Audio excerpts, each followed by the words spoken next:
আমরা তাদেরকে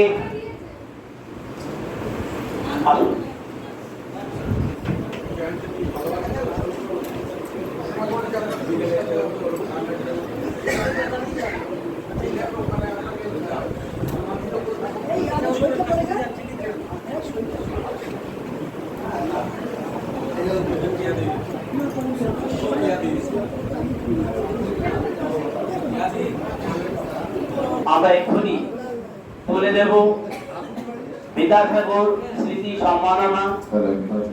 বিদ্যাসাগর স্মৃতি সম্মাননা সর্বপ্রথম যার হাতে তুলে দিয়ে আমরা নিজেদেরকে ধন্য মনে করব, তিনি বিশিষ্ট কবি, সাহিত্যিক, সুরকার, গায়ক এবং পত্রিকা সম্পাদক রায়। আমাদের আলো রঞ্জনের যে গ্রুপ আছে, হোয়াটসঅ্যাপ গ্রুপ, আপনি কবিতা দেবেন, আমরা পড়ে ধন্য হব, আমাদের বাড়ির শিশুরা পড়েও ধন্য হবে। কেয়া মুখার্জি রায় তাকে সম্বর্ধনা দিচ্ছেন। বিদ্যাসাগর স্মৃতি সম্মাননা তুলে দিচ্ছেন মাননীয় সোহেল হোসেন মহাশয়। মুখার্জি রায় তার উদ্দেশ্যে আমি অনুরোধ রাখবো, তিনি সংক্ষিপ্ত দু কথা অল্প সময়ের মধ্যে একটুখানি উপস্থাপন করবেন আমাদের এই অনুষ্ঠানের প্রেক্ষাপটে। আপনাকে অনুরোধ করছি।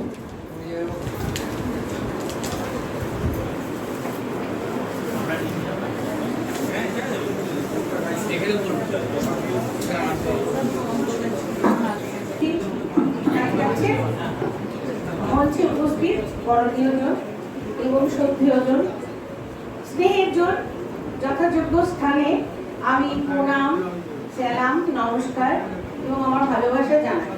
প্রথমত আমাদের মধ্যে রয়েছেন সিনিয়র একজন মানুষ, যারা গুণের কথা শুনলাম, দূরে বসে থাকার জন্য আমি তাকে একটা প্রণাম করতে পারিনি, সবাইকে সম্ভব নয়, তবে ওনাকে একটা প্রণাম দিয়ে আমি আমার বক্তব্য রাখবো।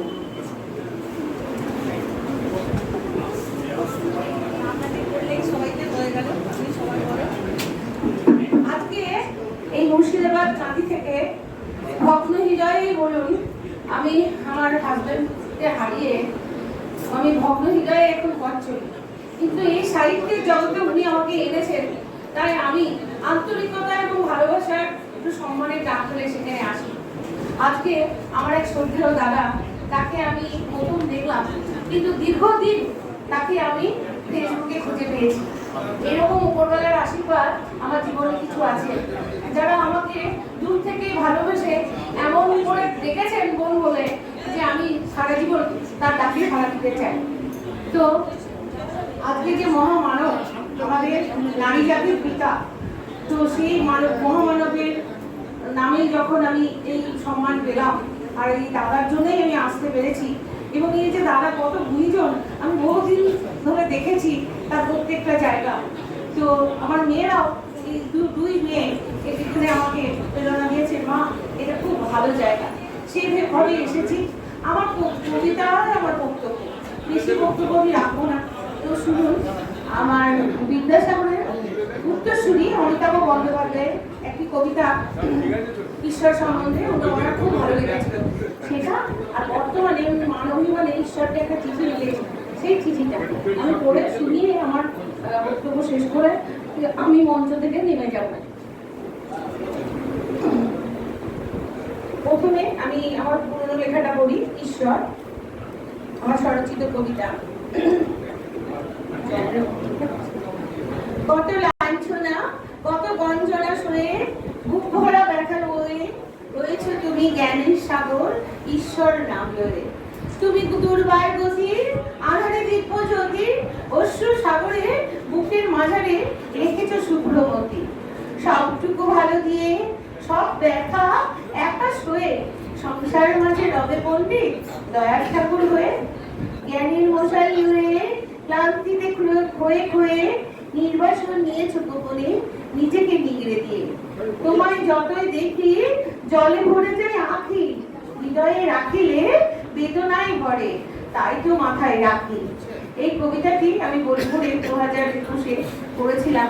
ওনার উত্তরসূরি, ওনার নাতি, ওনার এটা খুব ভালো লেগেছিল, আর তাই আমি সেই আশায় মনে করলাম আপনাদের কাছে এটা পাঠ করি। একটা আমার মান অভিমানের দীর্ঘদিনের পথের ওনাকে একটা চিঠি দিয়েছি। চিঠি কি আর দেওয়া যায়? আকাশের ঠিকানাই দিয়েছি, পিতা ঈশ্বরকে চিঠি। কত দূরে গেছো পিতা জানি না, কত দূরে তোমার অভাব আজও সমাজ ও ঘরে। শিখেছে তো লেখাপড়া বহু নরনারী, এগিয়ে চলেছে তারা যেন চুপি সারি।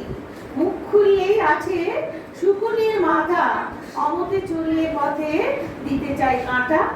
তেতো হাসি হেসে যায়, বলে যায় কথা, জানে সব কিছু দ্বারা, বাকি সবে গাধা। তোমার জায়গা আজ গাড়িতে বদলি, মান সম্মান জ্ঞান যারা গেছে ভুলি। সৎ মানুষের আজ নেই কোনো দাম, পাই না তো আজ তাই যোগ্য সম্মান। তুমি ছাড়া কারে করি অভিযোগ অভিমান, কেবা হবে ঈশ্বর মাটির ভগবান। এমন চলছে চক্র, যদি কেউ ভালো একই পাটে বসে বসে সেও হয় কালো। ঠিক যেন পচা আলু টানে নিজ দলে, ভালো মানুষ হায়রান এই চাঁদা পালে। সুখ শান্তি শিক্ষা নাই, হাহাকার মনে, একবার বিরতিটা এই অশান্ত জীবনে। নমস্কার, আমার এতটা সময় দেওয়ার জন্য। এখানে বহু গুণীজন, তাদের আমি প্রণাম নমস্কার স্যালাম জানিয়ে আমি এখানে এসেছি। আমি ধন্য, আমার দাদা ভাইকে আমি প্রচুর ধন্যবাদ জানাই। ওনার সাথে মানে এখানে আমি আসতে পারবো আমার কল্পনাতীত ছিল। আমি খুব শারীরিকভাবে অসুস্থ, তাও আমি এসেছি। তো খুব ভালো লাগলো আপনাদের সবাইকে।